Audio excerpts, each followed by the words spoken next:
antara ciri hamba Allah yang dicintai oleh Allah yang Maha Rahman adalah yamshuna 'alal ardi hauna. Orang yang berjalan di muka bumi dalam keadaan haunan atau hayyinan. Haunan atau hayyinan, para ulama menerjemahkan adalah orang yang memiliki sifat tawadhu, rendah hati. Dan sifat rendah hati ini adalah sifat dasarnya seorang hamba. Bahkan kalau kita memberi judul terhadap ayat yang pertama turun kepada Nabi SAW, maka ayat yang pertama turun kepada Nabi itu ada dua judul atau dua tema besar. Tema yang pertama adalah tentang kebesaran Allah, dan tema yang kedua adalah tentang kehinaan seorang hamba. Itulah ayat yang pertama turun kepada Nabi.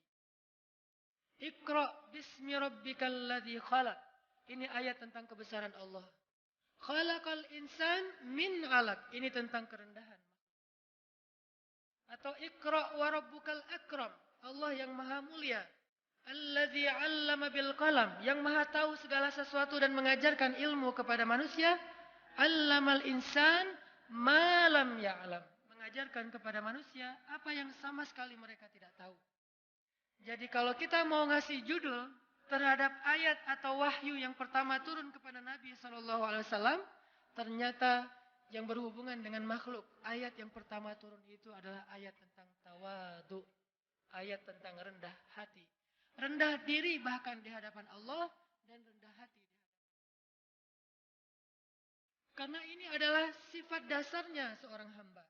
Tidak mungkin disebut hamba ketika dia meninggikan diri, menganggap dirinya mulia, menganggap dirinya di atas, menganggap dirinya tinggi. Karena dasarnya seorang hamba itu adalah rendah.